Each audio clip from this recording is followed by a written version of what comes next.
Greetings. I wanted to focus a little attention on Module 3, Machete Season, The Killers in Rwanda Speak, and this is based on Gene Hatzfeld's book focusing on several of the Rwandan perpetrators.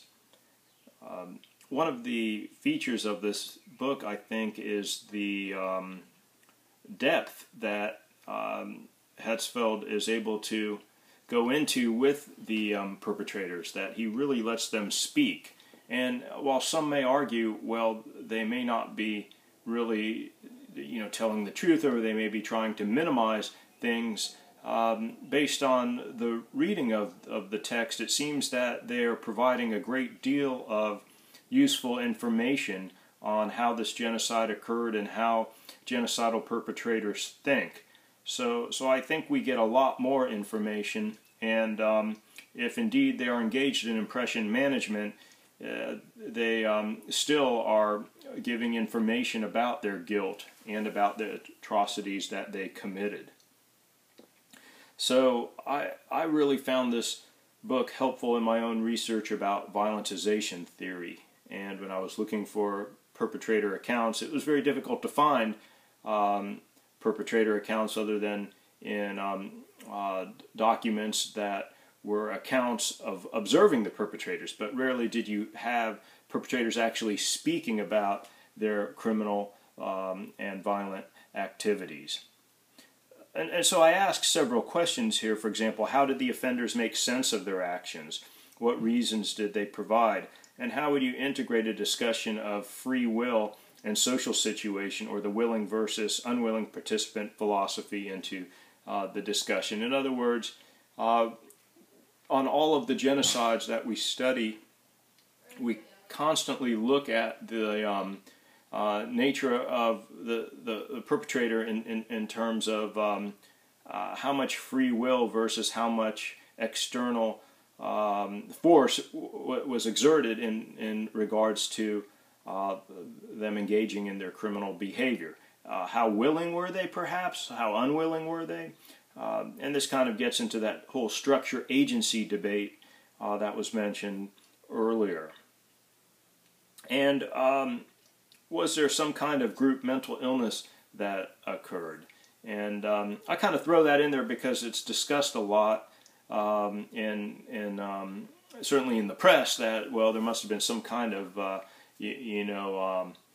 problem with the thought process of an entire group, and almost like some have. Well, let's go ahead and just hear what the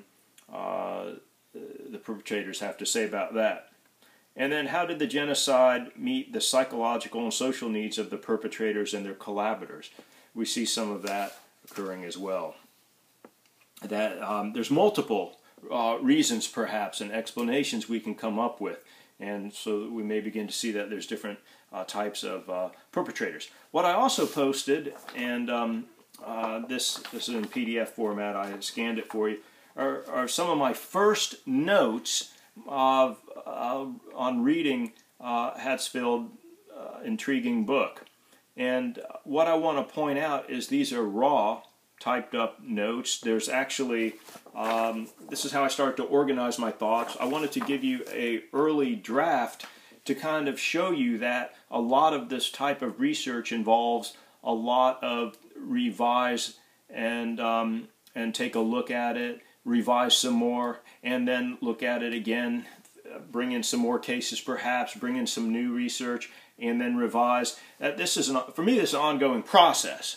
That my original work and then what I'm doing now is very different, looks very different in the nature of the theoretical presentation, the variables, how I construct things, and it's been one long revision, if you will. For example, in one undergrad class I was teaching not too long ago, I gave them a copy of a paper I published, and I told them that I went through at least 30 revisions, and one of the students looked quite perplexed or confused, and I said, well, is there something strange about that, doing 30 revisions? And he said, well, not that you did 30 revisions, but that you would admit to it, as if that was a bad thing, a negative thing. And I try to explain, no, I don't just sit down and write and it's done. No, there's tons of revisions going on and rethinking.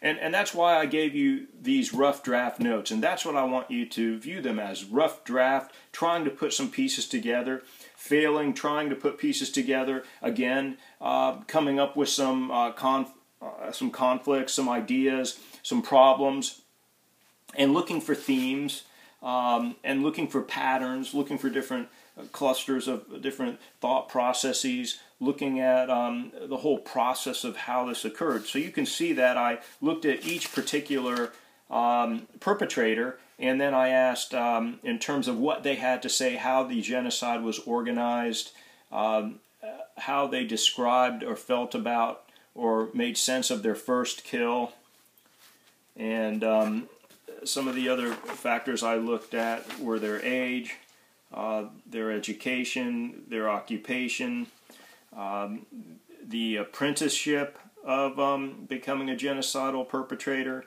their tastes and distastes, and then I have some other notes. You can see that I have red pen marks all over the place too, and that focuses more on bringing out other ideas, going back and trying to look for themes and patterns, trying to figure things out.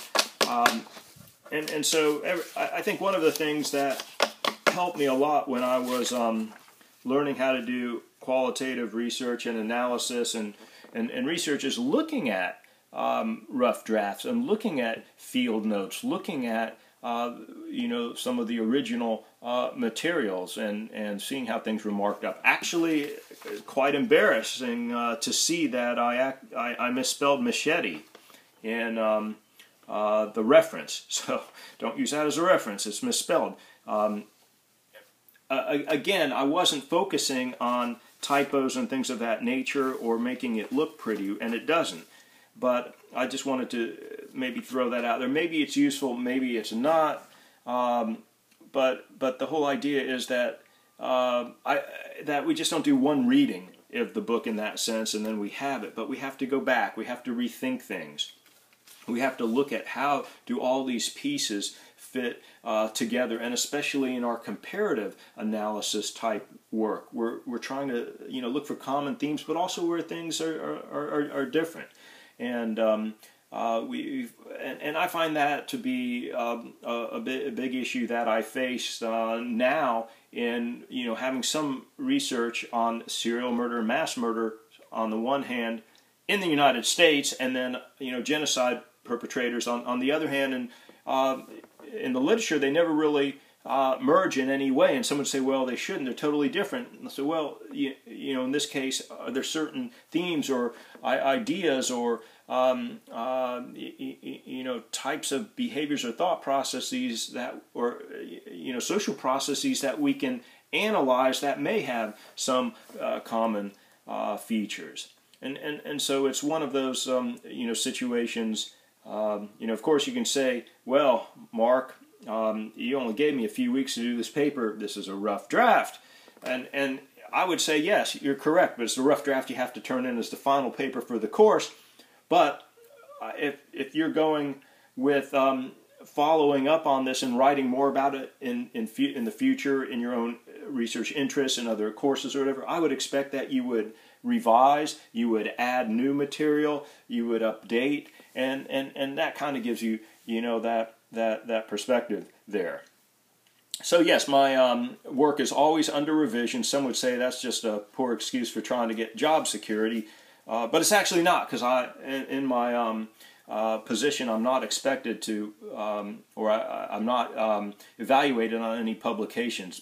Anything I publish is on my own and not required by the university, but I really like to publish. I like to research this. I like to study this. I like to try to advance our knowledge in this area, especially with the use of Lonnie Athens' violentization theory.